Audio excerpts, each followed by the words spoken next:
Langit tampak tenang di atas tanah Yamamah, namun tanah itu mulai bergejolak, bukan oleh gempa bumi, tetapi oleh suara seorang manusia yang mendakwakan dirinya sebagai nabi.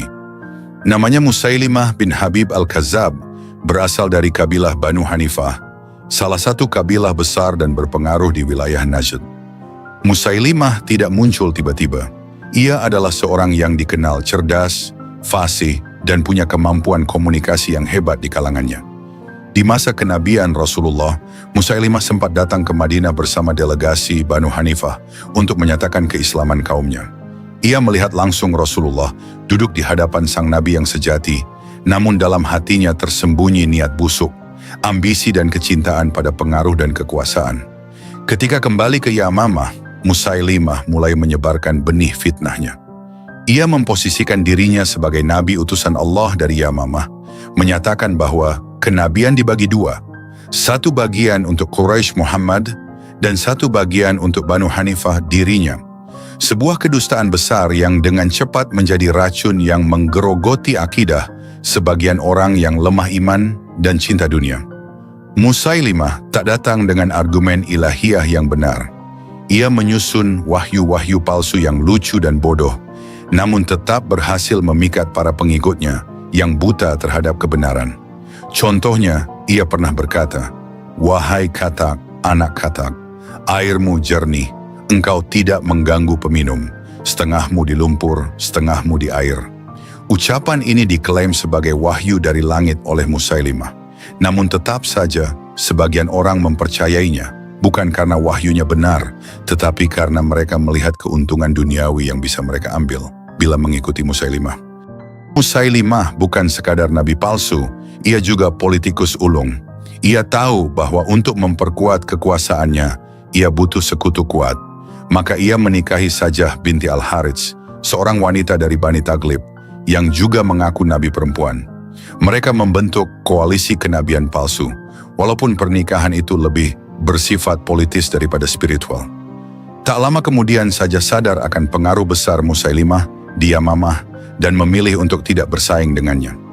Ia berhenti mengaku nabi dan tunduk dalam kekuasaan suaminya. Musailimah membentuk pasukan besar di Yamamah.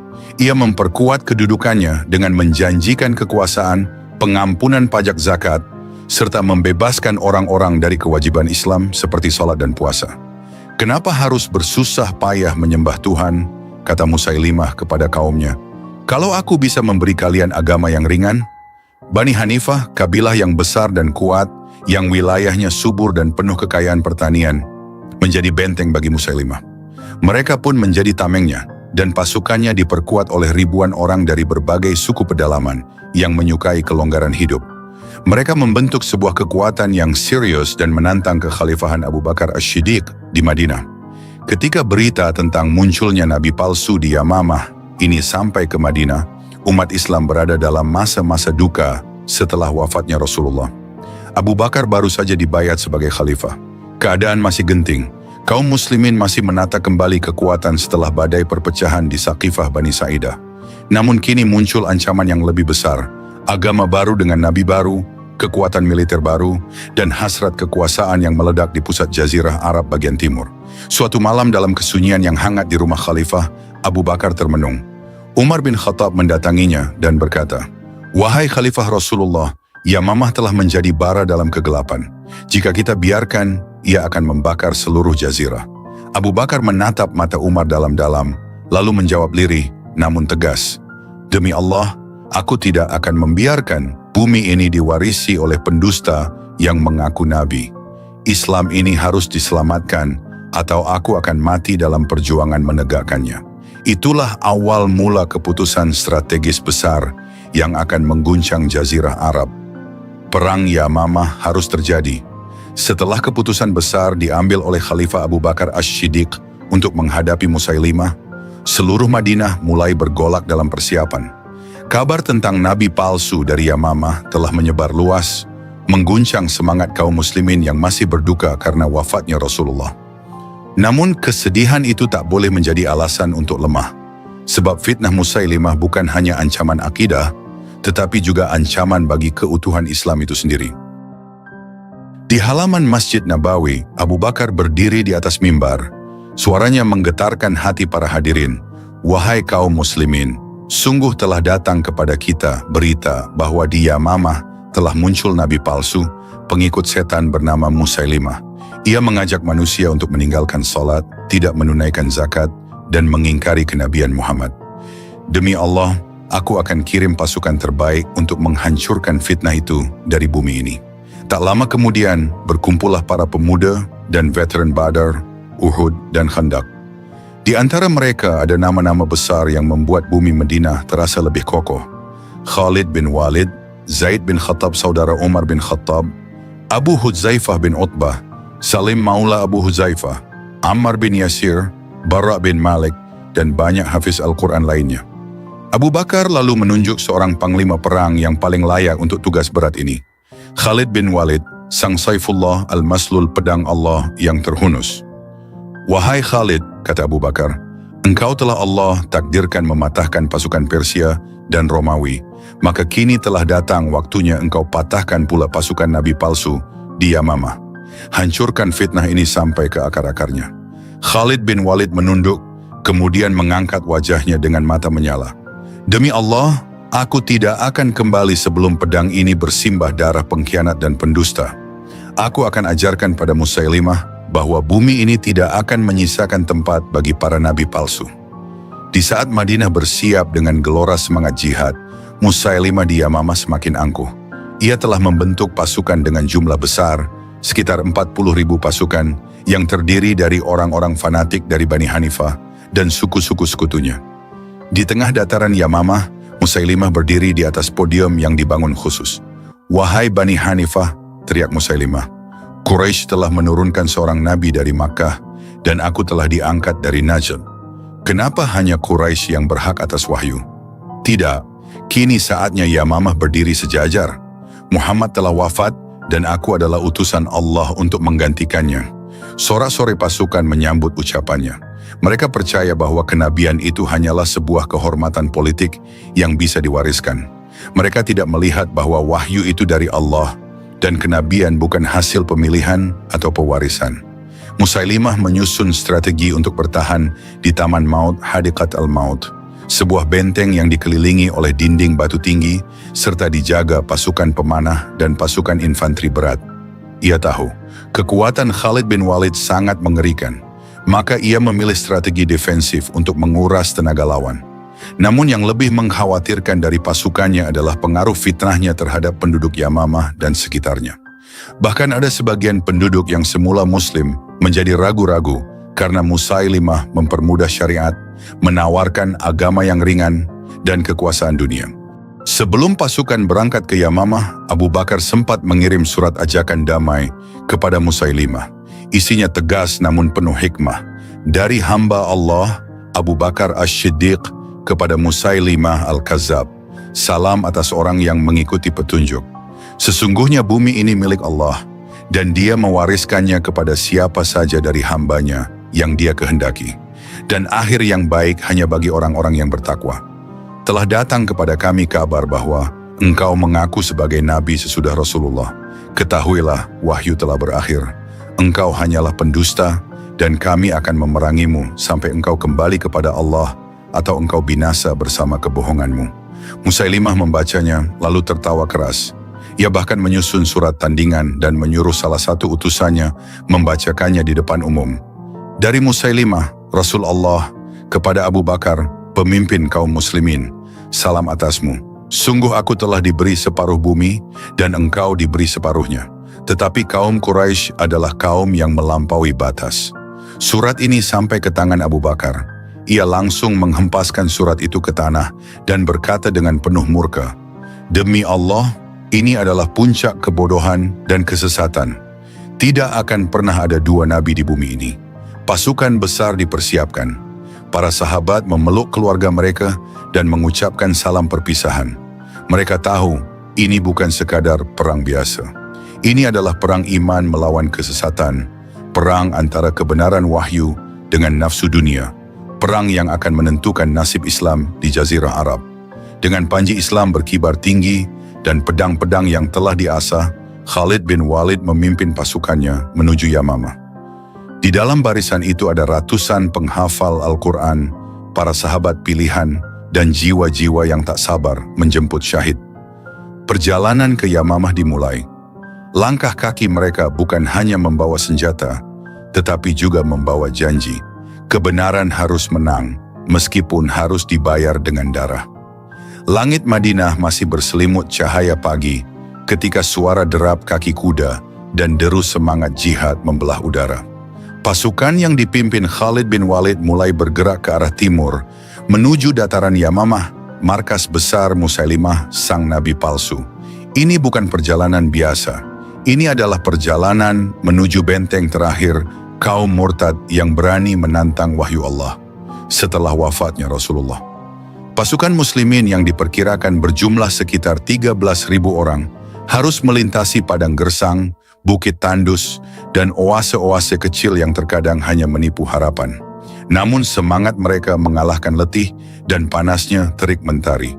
Di antara mereka ada para hafiz Al-Quran yang membawa dalam hati mereka mushaf hidup. Ada pula sahabat-sahabat tua yang pernah menyaksikan Rasulullah dalam perang-perang besar. Dalam perjalanan, suara takbir tak pernah padam. Terkadang terdengar suara lantang seperti ini. Demi Allah, kami bukan berangkat untuk dunia, bukan pula untuk rampasan. Kami berangkat membawa pedang untuk mematahkan fitnah dan meninggikan kalimat Allah. Sementara itu, Khalid bin Walid tak henti-hentinya memikirkan formasi dan strategi yang akan digunakan. Ia tahu betul bahwa Musailimah bukan hanya memiliki pasukan besar, tetapi juga moral yang tinggi karena mereka merasa membela nabi mereka. Ini bukan perang biasa, bisik Khalid kepada Zaid bin Khattab.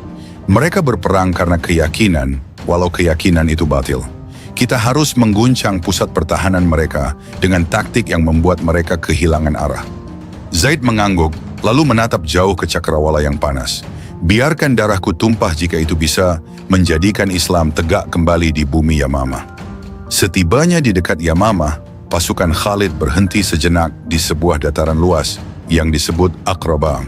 Tempat ini dipilih karena dekat dengan Hadiqatul Maut, Taman Kematian, yaitu tempat pertahanan Musailimah.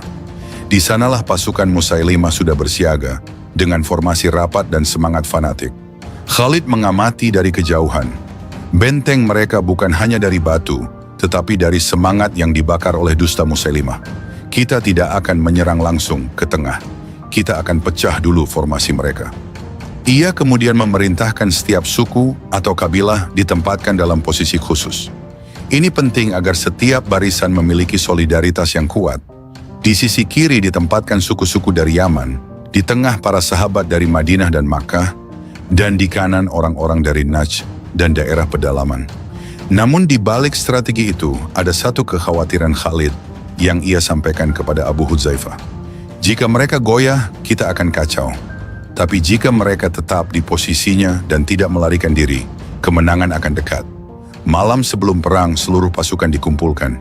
Cahaya bintang menggantung di langit, dan api unggun menyala untuk memberi kehangatan dan semangat. Khalid berdiri, lalu berkata dengan suara keras yang menggema, "Wahai hamba-hamba Allah, ini adalah perang antara iman dan kebohongan. Ini adalah perang yang akan menentukan apakah Islam akan tetap tegak atau terinjak oleh fitnah. Demi Allah, di hadapan kalian bukan sekadar orang-orang yang salah jalan, tapi orang-orang yang menyeret umat ke dalam neraka." Lalu ia mengangkat pedangnya tinggi ke langit. Pedang ini tidak akan kembali ke sarungnya sebelum Musailimah binasa. Siapa yang ingin mati syahid, malam ini bersihkan niat kalian. Besok taman kematian itu akan menjadi taman para syuhada. Teriakan takbir membahana di langit Aqraba. Para sahabat yang hadir terharu, sebagian menangis dalam diam. Mereka tahu bahwa pagi esok adalah hari yang akan tercatat dalam sejarah Islam sebagai titik balik yang menentukan. Di sisi lain, Musailimah tak kalah sibuk. Ia mengumpulkan para pemimpinnya, lalu berkata, "Jangan takut pada mereka. Mereka hanya manusia seperti kita. Mereka datang membawa Muhammad. Kita punya Musailimah. Jika kita kalah, kita akan diperlakukan seperti tawanan. Jika menang, kita adalah raja." Salah satu pengikutnya, Rajal bin Unfuwa, yang dulu dikenal sebagai sahabat Nabi namun murtad dan bergabung dengan Musailimah, juga memberikan orasi yang menyesatkan.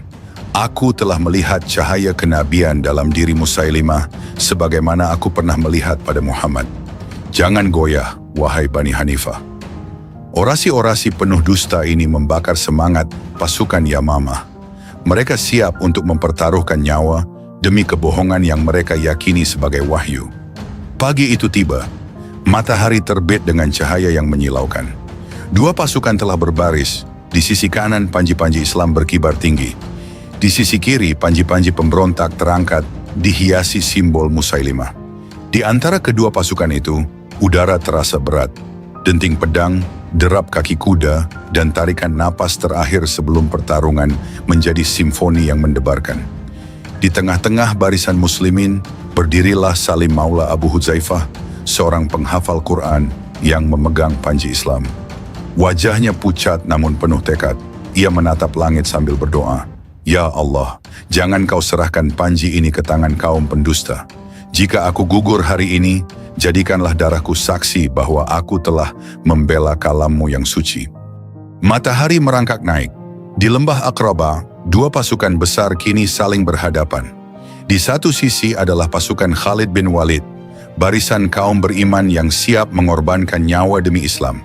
Di sisi lain berdiri pasukan Musailimah al-Kadzab, nabi palsu dari Bani Hanifah yang dilindungi oleh lebih dari 40.000 pengikut fanatik yang rela mati demi kebohongan. Suasana begitu hening sesaat. Bahkan deru angin terasa berat, seakan bumi pun menahan napas. Lalu dari barisan muslim terdengar suara lantang penuh semangat. Allahu Akbar, kebenaran telah datang dan kebatilan pasti lenyap. Dan seketika itu dentuman perang meledak. Pasukan muslimin bergerak terlebih dahulu.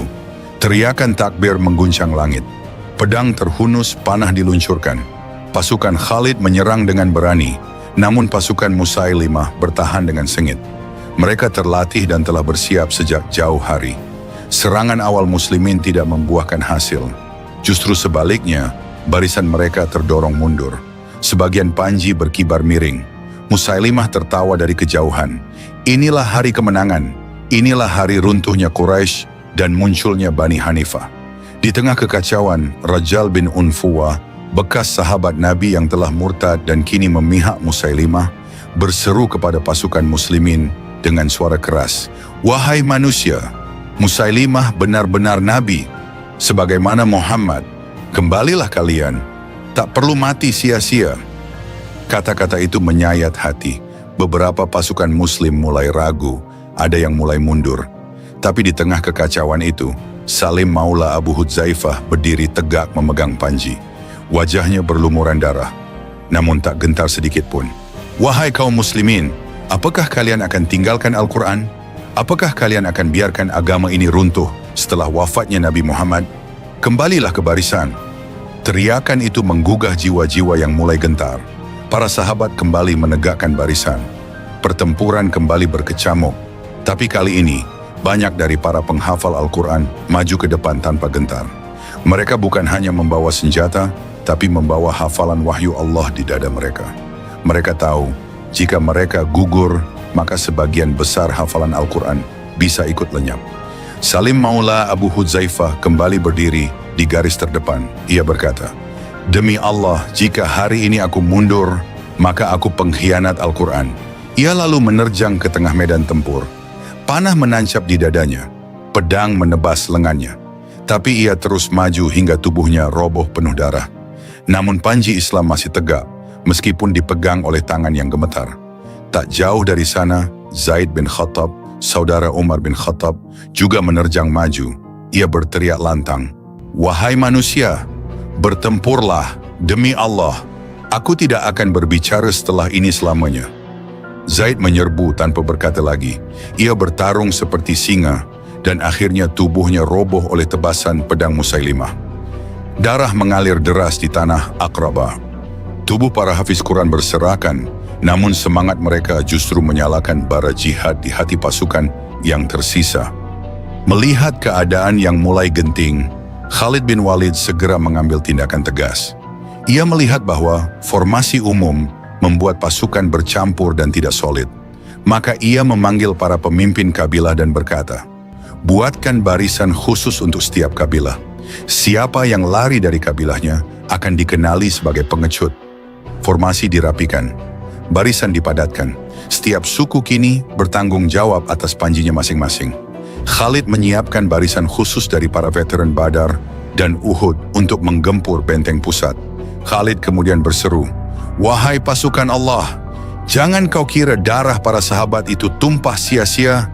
Hari ini adalah hari di mana Islam ditentukan di bumi ini. Pilih hidup dalam kemuliaan atau mati dalam kehinaan." Barisan muslimin kini jauh lebih solid. Mereka bergerak dengan formasi baru dan efeknya mulai terlihat. Pasukan Musailimah mulai terdesak. Kini medan pertempuran bergeser menuju arah Hadiqatul Maut, Taman Kematian. Sebuah kebun berdinding tinggi yang menjadi tempat perlindungan Musailimah. Saat pasukannya mulai mundur, Musailimah dan ribuan tentaranya melarikan diri ke taman tersebut dan menutup gerbangnya dari dalam. Khalid bin Walid segera memerintahkan pasukan untuk mengepung taman tersebut. "Kita akan dobrak gerbang itu. Tak akan ada tempat lari bagi si pembohong." Di tengah perjuangan membuka taman itu, seorang sahabat bernama Bara bin Malik, saudara Anas bin Malik berseru, "Angkat aku ke atas gerbang. Aku akan membukanya dari dalam walau nyawa taruhannya." Ia lalu diangkat oleh pasukan ke atas gerbang taman, menerobos masuk sendirian, dan bertempur di dalam taman itu seperti singa terluka. Ia membuka pintu dari dalam, dan kini pertempuran akhir terjadi di dalam taman kematian itu sendiri. Langit sore mulai memerah di atas Hadiqatul Maut, Taman Kematian. Tapi bukan cahaya senja yang mewarnai tanah Yamamah, melainkan darah yang bercucuran dari tubuh-tubuh sahabat dan kaum murtad yang beradu nyawa.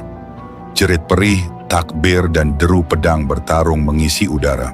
Taman yang dulunya tempat berteduh, kini telah berubah menjadi lautan kematian. Musailimah berdiri di tengah kebun yang berdinding tinggi itu. Wajahnya muram, keringat membanjiri wajahnya. Suaranya parau dan matanya mencari pintu keluar yang tak kunjung tampak. Ia bukan lagi nabi yang mengobarkan pidato penuh percaya diri. Kini, ketakutan mulai menggerogoti hatinya. Apa ini akhirnya? Gumam Musailimah dengan suara pelan. Di sekelilingnya, sisa-sisa pasukannya berusaha bertahan. Mereka berlindung di balik batang-batang pohon dan semak belukar, memanah dari celah-celah dedaunan. Tapi pasukan muslimin tak gentar. Mereka menyerbu masuk, satu demi satu merobohkan pengikut Musailimah. Pasukan muslimin menerobos gerbang kebun yang berhasil dibuka oleh Bara bin Malik. Bara, tubuhnya telah dipenuhi luka, berdiri terhuyung, tapi matanya bersinar penuh cahaya iman. "Masuklah, demi Allah, taman ini tak boleh jadi kubu syaitan." Teriak Bara sambil mengangkat pedangnya ke langit. Ratusan pasukan muslimin berhamburan ke dalam. Wahsy bin Harb, mantan budak yang dahulu membunuh Hamzah dalam perang Uhud, kini seorang muslim sejati, ikut dalam barisan. Tangannya menggenggam tombak yang telah lama ia bawa. Dalam hatinya berkecamuk, "Dahulu aku membunuh manusia terbaik. Hari ini, semoga aku membunuh manusia terburuk." Ia mengintai sosok Musailimah yang terlihat berdiri di antara pohon-pohon kurma. Ketika Musailimah mencoba kabur ke balik semak, Wahsy melemparkan tombaknya. Senjata itu meluncur dengan kecepatan petir dan menancap tepat di dada Musailimah. Darah muncrat. Musailimah terhuyung. Ia belum sempat berteriak, belum sempat melarikan diri, saat Abdullah bin Zaid, seorang sahabat lainnya, menerjang dan menyabetkan pedangnya ke leher Musailimah. "Dengan ini, fitnahmu berakhir, wahai pendusta," seru Abdullah bin Zaid. Musailimah roboh ke tanah, napasnya terputus, dan fitnahnya pun terhenti untuk selama-lamanya. Ia terbunuh dalam keadaan hina, berlumuran darah, tak sempat mengucap kalimat terakhir. Begitu berita kematian Musailimah tersebar, sisa-sisa pasukannya langsung tercerai-berai. Mereka menyerah, melarikan diri, dan banyak yang ditangkap. Pasukan muslimin, walau lelah dan bersimbah darah, meneriakkan, "Allahu Akbar, Musailimah telah mati, fitnah telah berakhir." Namun suara takbir itu bercampur dengan tangis. Di antara ratusan tubuh yang berserakan di tanah adalah para sahabat terbaik, para hafiz Al-Quran, dan orang-orang yang dahulu duduk bersama Nabi. Di bawah pohon ditemukan jenazah Salim Maula Abu Huzaifah. Dadanya robek, wajahnya menghadap langit. Zaid bin Khattab, saudara Umar, terbaring tak bernyawa, namun senyuman damai terpahat di wajahnya.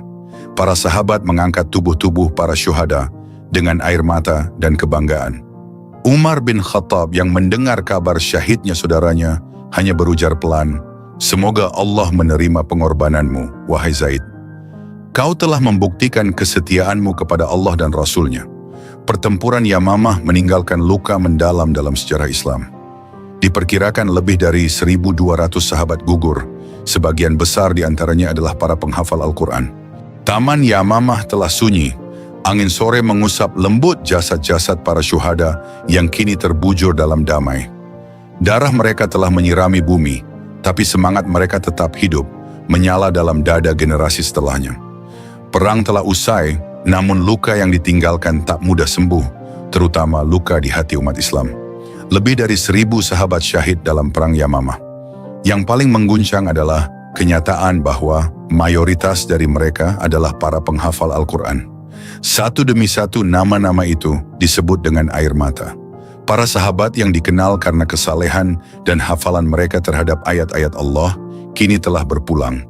Umar bin Khattab yang menyaksikan daftar nama-nama syuhada, menggigit bibirnya. Matanya tajam memandang ke langit, tetapi getar suaranya tak dapat disembunyikan saat ia berbicara kepada khalifah.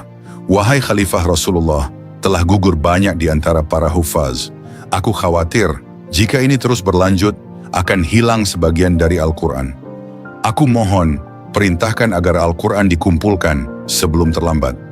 Abu Bakar Ash-Shiddiq, yang telah mengalami duka begitu banyak sejak wafatnya Rasulullah, terdiam. Wajahnya yang sudah tua tampak berat memikirkan usulan itu. "Bagaimana mungkin aku melakukan sesuatu yang tidak dilakukan Rasulullah?" Jawabnya lirih. Umar membalas dengan tegas namun penuh hormat. "Demi Allah, ini bukan bid'ah. Ini perlindungan terhadap kitabullah. Jika kita tidak lakukan, kita akan menyesal."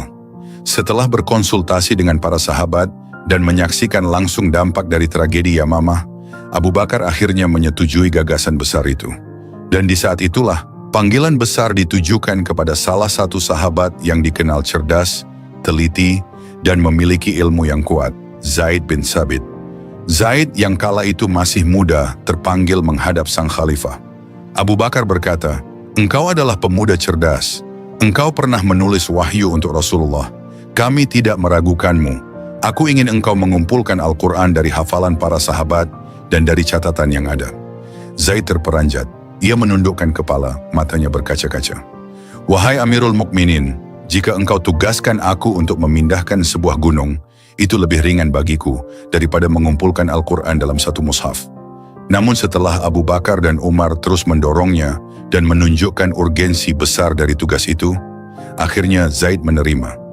Dengan penuh kehati-hatian, Zaid memulai tugasnya. Ia duduk bersama para sahabat yang menghafal Al-Quran. Mereka diminta membawa 2 saksi, hafalan dan catatan tertulis. Zaid tidak menuliskan satu ayat pun, kecuali dengan bukti kuat bahwa ayat itu memang turun kepada Nabi dan dibaca oleh umat Islam. Zaid berkata, "Demi Allah, jika ada satu ayat yang diragukan olehku, aku tidak menuliskannya sampai aku mendapatkan 2 orang saksi." Suatu ketika, Zaid hampir melewatkan satu ayat terakhir dari surat At-Taubah, hingga ia menemukannya dalam hafalan Abu Khuzaimah Al-Ansyari. "Laqad ja'akum rasulun min anfusikum, azizun alaihi ma anittum." Al-Quran Surah At-Taubah, ayat 128. Setiap potongan wahyu yang dikumpulkan, dijaga dan disalin dengan teliti. Proses itu memakan waktu lama, tapi hasilnya adalah sesuatu yang akan menyelamatkan umat hingga akhir zaman. Mushaf pertama Al-Quran dalam satu kompilasi. Perang Yamamah, meskipun penuh duka, justru menjadi sebab Allah mengilhamkan para sahabat untuk menjaga Al-Quran dengan lebih serius. Tanpa tragedi itu, mungkin tidak akan ada mushaf standar sebagaimana yang kemudian diwariskan. Dengan wafatnya para hufaz, Allah menunjukkan kepada kaum muslimin bahwa warisan wahyu tidak boleh hanya disimpan dalam hati, tetapi juga pada lembaran-lembaran yang terjaga. Sesungguhnya kamilah yang menurunkan Al-Quran, dan sesungguhnya kami benar-benar menjaganya. Al-Quran Surah Al-Hijr ayat 9.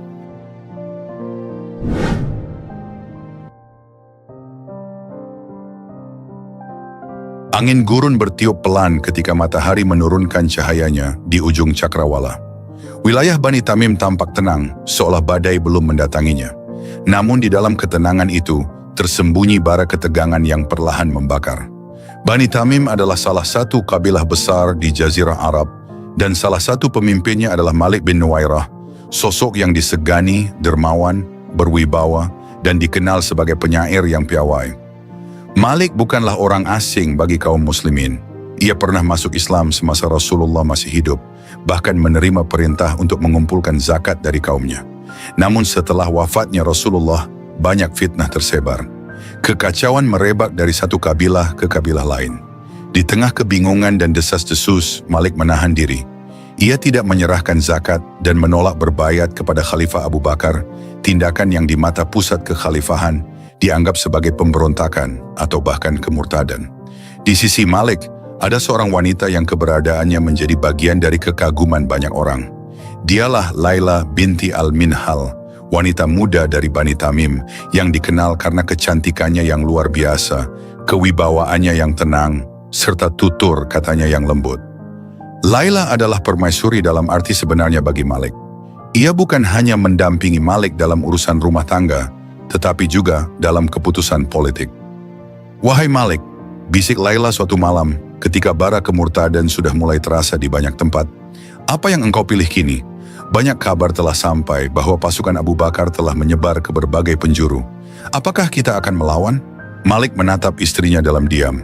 Api unggun bergetar dalam bayang-bayang mata mereka. "Aku tidak menolak Islam, Laila, tetapi aku tidak akan menyerahkan hak-hak kami kepada pemimpin yang belum aku baiat secara langsung." Laila terdiam. Ia tahu suaminya bukan pengkhianat, tapi ia juga tahu keputusan suaminya bisa membawanya ke jalan yang gelap. Ia tidak ingin kehilangan apapun, tidak suaminya, tidak ketenangannya, tidak masa depan keluarganya. Namun badai sejarah tidak mengenal kata diam. Ia datang seperti tsunami yang menggulung siapapun yang berada di jalurnya. Di Madinah, Khalifah Abu Bakar telah menyusun kekuatan besar untuk menghadapi para pemberontak zakat dan nabi-nabi palsu yang bermunculan. Dan salah satu yang diberi amanah untuk menyapu bersih sisa-sisa pemberontakan itu adalah Khalid bin Walid, pedang Allah yang terhunus. Maka pasukan Khalid pun bergerak menuju wilayah Bani Tamim. Dari kejauhan, debu tampak mengepul, menandakan kedatangan pasukan besar yang tidak akan segan-segan menumpas siapa saja yang dianggap membangkang terhadap otoritas Islam. Di tengah desa, suara takbir berkumandang. Panik merayapi perkampungan. Orang-orang berlarian ke tempat persembunyian. Malik bin Nuwairah dan beberapa orang dari kaumnya keluar, berusaha menjelaskan bahwa mereka bukanlah murtadin. Mereka hanyalah menunda penyerahan zakat karena keraguan atas siapa yang sah memimpin setelah wafatnya Rasulullah. Namun sejarah tidak selalu memberi ruang panjang untuk penjelasan. Seseorang dari pasukan Khalid melaporkan kepada komandannya, "Wahai Abu Sulaiman, Malik bin Nuwairah dan kaumnya tidak menyerahkan zakat. Mereka juga tak berbayat pada Khalifah Abu Bakar. Bukankah ini bentuk pembangkangan?" Wajah Khalid bin Walid tidak menunjukkan emosi. Ia terkenal tegas dan cepat mengambil keputusan. Namun ia juga terkenal sebagai pribadi yang tak mudah terpengaruh tanpa alasan yang kuat. Maka ia perintahkan agar Malik dan pengikutnya dibawa untuk diinterogasi. Dan malam itulah yang kelak menjadi salah satu malam paling kelam dalam sejarah. Namun kisah itu akan datang di bagian selanjutnya. Yang pasti, di malam itu Laila binti Al-Minhal hanya bisa menggenggam kain di dadanya erat-erat, menatap dari kejauhan ke arah api unggun yang dikelilingi pasukan bersenjata. Di sanalah suaminya berada, seorang pemimpin, seorang penyair, seorang lelaki yang ia cintai, sedang duduk di hadapan pedang keadilan yang mungkin tak lagi bisa dibendung. "Ya Allah," bisik Laila lirih, air matanya mengalir pelan. "Jangan pisahkan aku darinya dengan cara yang kejam." Namun malam itu sejarah memiliki jalan takdirnya sendiri. Angin malam di perkemahan Bani Tamim malam itu membawa hawa tegang yang tak biasa. Pasukan Khalid bin Walid telah mengepung wilayah tersebut. Api unggun menyala tinggi, menerangi wajah-wajah penuh waspada. Di hadapan Khalid bin Walid, Malik bin Nuwairah berdiri, tangannya terikat, jubahnya tertiup angin. "Wahai Malik," ujar Khalid bin Walid dengan suara tegas namun tidak meninggi. "Engkau telah menolak menyerahkan zakat, tidak berbaiat pada Khalifah Rasulullah, dan membiarkan pengikutmu meragukan Islam. Apa yang engkau katakan atas semua ini?" Malik mengangkat wajahnya dengan tenang, meski ia tahu betapa genting nasibnya tergantung pada saat itu. Ia menjawab, "Aku tidak murtad, aku tidak menolak Islam, tapi aku juga tidak menyerahkan zakat kepada orang yang belum aku baiat. Aku menunggu hingga jelas siapa pemimpin umat. Dan apakah engkau mengira penantianmu itu membolehkan engkau membiarkan kaum muslimin dalam keraguan? Membiarkan kaum mukminin yang lemah kebingungan, lalu mengklaim bahwa itu bukan pembangkangan?" Suara Khalid mulai meninggi, nada militernya menggema. "Zakat bukan milikmu, wahai Malik. Ia hak Allah dan Rasul-Nya, dan engkau telah menahannya, maka engkau telah mengkhianati amanah." Di antara pasukan, beberapa sahabat menyaksikan dialog ini dengan gelisah. Ada yang berkata bahwa Malik telah salah besar, namun ada pula yang berpendapat bahwa ia hanya salah paham dan bisa dimaafkan. Tetapi malam itu Khalid bin Walid telah mengambil sikap. "Apa yang kau katakan tentang azan?" tanya Khalid kemudian. Malik menjawab dengan kalimat yang tidak jelas, yang kemudian dimaknai oleh sebagian pasukan sebagai keraguan terhadap keislaman. Saat itulah Khalid memerintahkan eksekusi. "Penggal kepalanya," kata Khalid tegas, dan dalam sekejap kepala Malik bin Nuwairah pun jatuh ke tanah. Hening menyelimuti seketika, hanya suara api unggun dan deru angin yang bersaksi atas tragedi malam itu. Beberapa sahabat tampak terkejut, bahkan sebagian mereka menganggap keputusan Khalid terlalu tergesa-gesa. Di kejauhan, di balik tenda, Laila binti Al-Minhal mendengar kegaduhan, melihat bayangan tubuh suaminya yang digiring, lalu tak ada lagi. Ia tidak perlu bertanya. Tangisnya pecah dalam diam. "Ya Allah, suamiku." Ia menggigit bibirnya, tak ingin terisak di hadapan para wanita lain. Ia tahu, nasibnya sekarang bukan hanya sebagai janda, tapi juga sebagai istri dari seorang yang dianggap pengkhianat. Namun saat fajar mulai menyingsing, takdir menuliskan babak baru dalam sejarah ini. Keesokan paginya, Khalid bin Walid melihat Laila, berdiri di antara debu-debu kematian, dengan wajah tenang namun mata merah yang tak mampu menyembunyikan duka. Kecantikannya menyiratkan keanggunan dan kesabaran yang luar biasa. Sebagian riwayat menyebutkan bahwa Khalid terkesan padanya. Ia lalu mendekati Laila dan menawarinya perlindungan. "Engkau adalah wanita mulia, dan aku tak akan membiarkanmu sendiri dalam kehinaan ini," ujar Khalid. Laila menatapnya dengan tenang, tanpa kata. Hatinya masih diguncang duka, namun juga tak ingin menjadi korban yang terus terpuruk. Dalam beberapa riwayat, disebutkan bahwa Laila kemudian dinikahi oleh Khalid pada malam yang sama, sebuah tindakan yang memicu kontroversi besar di kemudian hari. Berita pernikahan ini segera menyebar. Para sahabat di pasukan mulai saling bisik-bisik. Apakah Khalid menikahi Laila malam setelah suaminya dieksekusi oleh tangannya sendiri? Tanya salah satu di antara mereka dengan wajah heran. "Apakah ini pantas?" Ujar yang lain.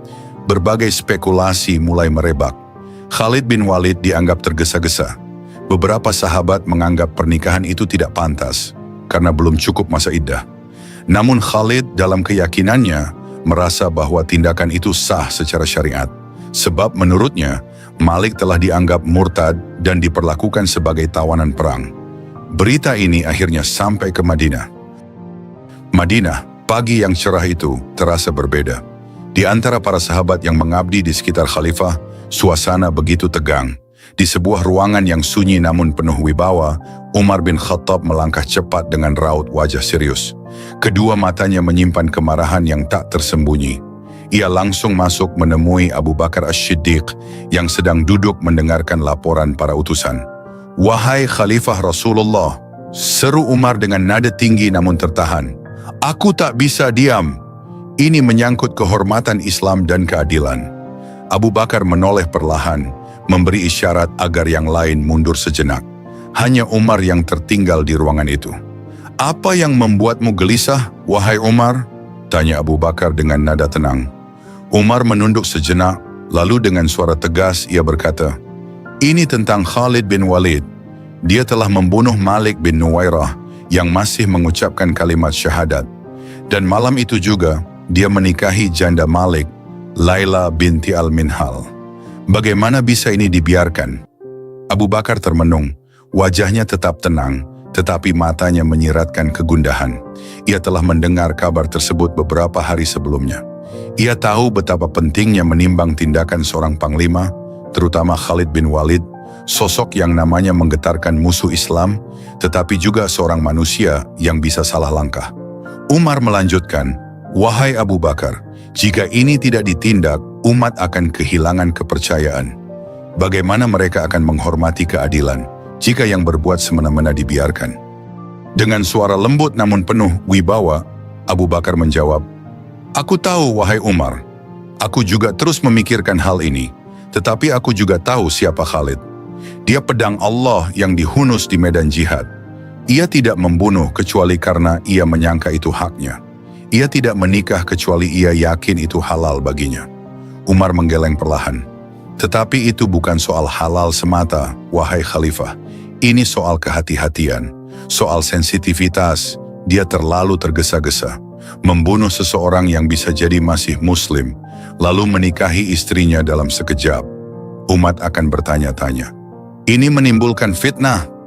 Abu Bakar menghela napas panjang, lalu berkata tegas, "Aku tidak akan menyarungkan pedang yang telah Allah hunus untuk membela agamanya.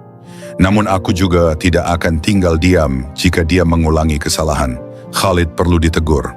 Beberapa hari kemudian, utusan membawa surat resmi dari Abu Bakar ke hadapan Khalid bin Walid. Surat itu ditulis dengan bahasa yang tegas namun adil. "Engkau telah melakukan sesuatu yang menimbulkan pertanyaan di antara kaum muslimin. Ketahuilah wahai Khalid, bahwa umat ini menilai dengan hati dan fitnah lebih cepat menjalar dari api.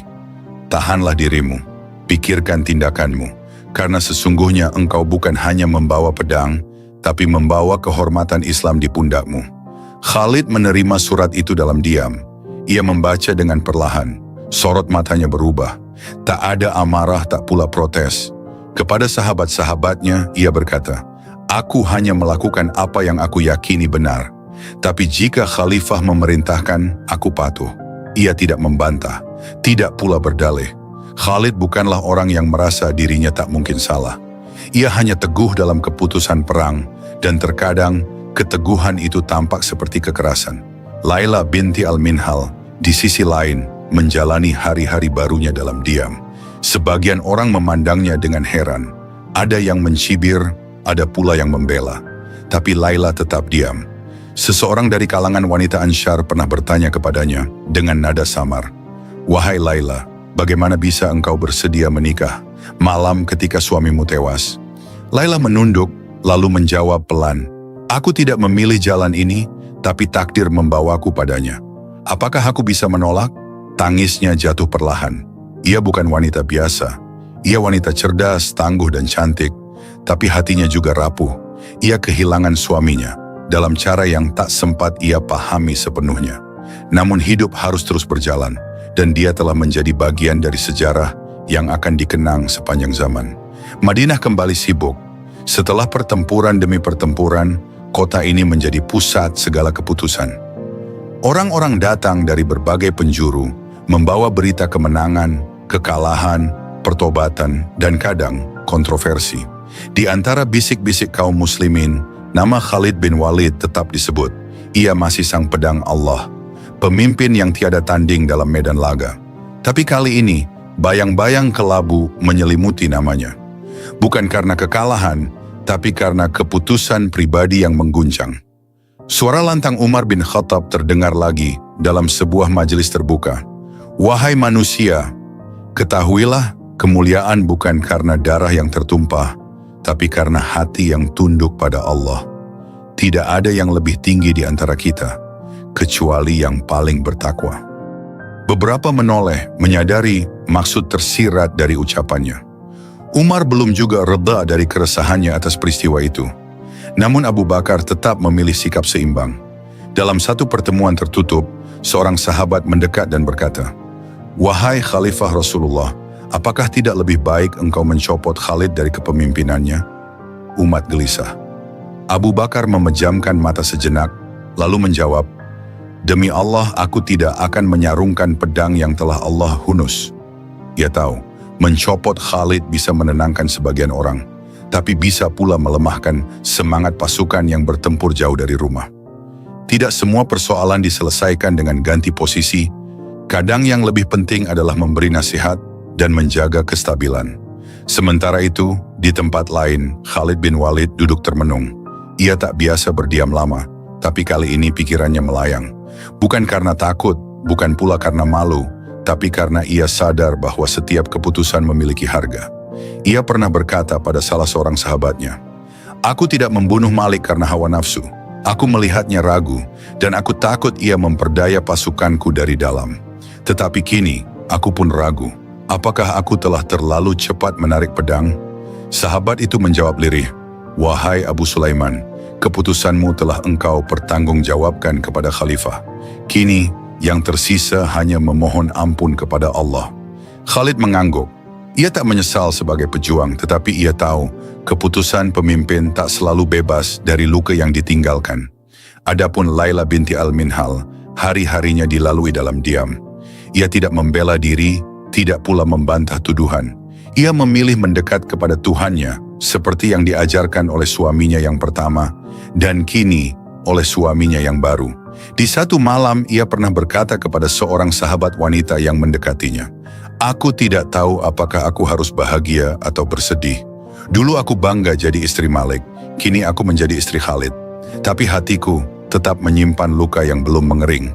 Sahabat itu memegang tangannya dan berkata lembut, "Semoga Allah menyembuhkan luka-luka di hatimu, wahai Laila. Engkau wanita kuat yang tak memilih jalan ini, tapi telah dijadikan bagian dari sejarah yang kelak akan dipelajari banyak orang." Peristiwa ini pada akhirnya menjadi pelajaran besar bagi umat, bahwa para sahabat bukanlah malaikat, mereka manusia dengan keutamaan dan kelemahan. Mereka bertindak dalam keyakinan dan keimanan, tapi bukan berarti bebas dari khilaf. Umar tetap tidak puas. Di beberapa kesempatan ia terus mengingatkan Abu Bakar, "Khalid butuh dikendalikan. Keberaniannya luar biasa, tapi emosinya kadang mendahului akalnya." Namun Abu Bakar menjawab, "Biarkan dia selama ia tetap dalam barisan Allah, selama darah para syuhada tidak sia-sia. Jika dia menyimpang, aku sendiri yang akan menariknya." Dan itu cukup, karena semua tahu, Abu Bakar bukanlah pemimpin yang mendiamkan kezaliman, dan Khalid bukanlah prajurit yang menolak nasihat. Maka sejarah mencatat peristiwa ini bukan untuk menghancurkan nama Khalid, bukan pula mencemarkan Laila, tetapi untuk memberi pelajaran kepada umat sepanjang masa. Bahwa kepemimpinan adalah ujian, bahwa keputusan besar bisa menyisakan luka, dan bahwa keadilan harus dijaga, bahkan di atas keberanian. Dan dalam bayang-bayang malam, Khalid tetap maju memimpin pasukannya. Ia tidak mundur dari medan jihad. Ia tidak pernah meminta maaf secara terbuka, tapi ia membuktikan penyesalan dengan ketundukan pada titah khalifah. Sedangkan Abu Bakar dan Umar, dua sahabat besar itu, tetap menjaga keseimbangan antara kasih dan tegas, antara cinta dan keadilan. Hari-hari berlalu sejak peristiwa yang mengguncang itu tersebar ke seantero Madinah. Khalid bin Walid, panglima yang dijuluki pedang Allah, tidak pernah kalah di medan tempur, namun kini harus menghadapi medan yang jauh berbeda, medan penilaian dari umat Islam sendiri. Di pasar-pasar, di masjid, dan di pojok-pojok rumah, kaum muslimin mulai memperbincangkan. Tidak ada satupun yang mengingkari jasa besar Khalid dalam memadamkan api riddah. Namun tidak sedikit yang mempertanyakan keputusannya menikahi Laila dalam situasi yang dianggap belum tepat. Apakah benar ia menikahinya di hari suaminya gugur? Apa pantas panglima seagung itu yang seharusnya jadi teladan mengambil wanita yang masih berkabung? Apakah pernikahan itu sah? Apakah ia tidak terburu-buru? Suara-suara ini sampai ke telinga Khalifah Abu Bakar. Tapi beliau tidak serta-merta bereaksi. Ia mendengarkan, menyelidik, dan mengamati. Ia paham, ini bukan sekadar isu pribadi Khalid. Ini menyentuh integritas seorang pemimpin militer utama negara Islam. Di salah satu malam, Abu Bakar memanggil Khalid bin Walid ke kediamannya secara pribadi. Tidak ada pengawal, tidak ada prajurit, hanya dua sahabat dalam diam yang berat. Abu Bakar menatap Khalid dalam-dalam dan berkata, "Wahai Khalid, engkau telah berbuat di medan yang penuh debu dan darah. Engkau tak pernah surut menghadapi musuh, tapi kini engkau berhadapan dengan fitnah yang lebih tajam dari pedang." Khalid terdiam, tidak menunduk, tidak pula menyela. Abu Bakar melanjutkan, "Orang-orang berbicara, dan walau engkau tidak melanggar hukum Allah secara terang, tapi engkau telah menanamkan keraguan. Dan bila pasukanmu mulai ragu, maka bagaimana kekuatan umat akan bertahan?" Perlahan Khalid menjawab dengan suara serak, "Aku tak mencintainya karena syahwat. Aku hanya menepati janji yang telah kubuat di hati, bahwa aku akan melindunginya. Dan jika itu harus dengan menikahinya, maka aku bersedia menanggung risikonya." Abu Bakar mendekat dan menepuk bahu Khalid. "Engkau bukan orang sembarangan. Engkau simbol kekuatan Islam di luar Madinah. Maka berhati-hatilah, karena yang kau lakukan tak hanya akan diikuti, tetapi juga diadili." Beberapa hari kemudian, Abu Bakar naik mimbar di Masjid Madinah. Ia menyampaikan khutbah Jumat yang menyentuh hati banyak orang. Setelah pujian kepada Allah dan Rasul-Nya, ia berkata, "Wahai umat Muhammad, janganlah kalian mengadili sesama kalian dengan prasangka, dan jangan pula membenarkan setiap langkah pemimpin jika kalian tahu ada yang lebih baik.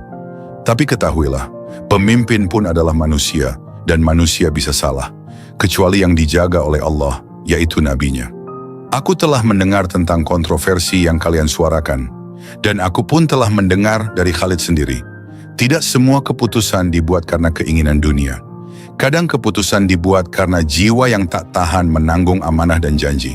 Kalau dia salah, aku yang bertanggung jawab menegurnya. Tapi jangan kalian tinggalkan dia, karena umat ini belum memiliki panglima lain yang lebih kuat darinya." Tangis lirih terdengar dari saf perempuan. Para lelaki menunduk. Kata-kata Abu Bakar memadamkan sebagian besar fitnah yang berembus. Namun di rumah Laila binti Al-Minhal, badai belum sepenuhnya reda. Beberapa wanita mulai menjauhinya.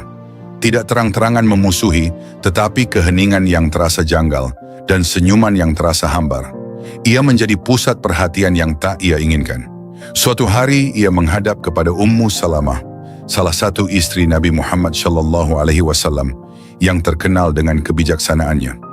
"Wahai Ummu Salamah, apakah aku telah bersalah?" tanya Laila sambil menggenggam kedua tangannya. Ummu Salamah menatapnya. "Tidak, wahai anakku, tapi dunia ini akan selalu menguji wanita yang ada di sisi lelaki besar, karena disitulah letak kesabaran yang paling besar. Mereka memandangku dengan sinis, padahal aku hanya menjalani takdirku. Dan ketahuilah," jawab Ummu Salamah, "jika takdir itu datang padamu dengan luka, maka Allah lah yang akan menyembuhkannya, bukan manusia." Di medan lain, pasukan Islam tetap bergerak. Khalid tetap memimpin ekspedisi berikutnya. Ia tidak mundur, tidak pula lari dari sorotan. Ia hanya diam dan membiarkan kemenangan dan pengorbanan menjadi pembelaannya. Laila tetap mendampingi suaminya dari kejauhan. Ia tak pernah membela diri, tidak dengan kata-kata, tapi dengan keteguhan hati dan sikap tunduk kepada keputusan khalifah. Orang-orang mulai melupakan peristiwa itu perlahan, dan sejarah mulai mencatat bahwa apapun yang terjadi, Khalid bin Walid tetaplah pedang Allah yang terhunus. Alhamdulillah, demikian.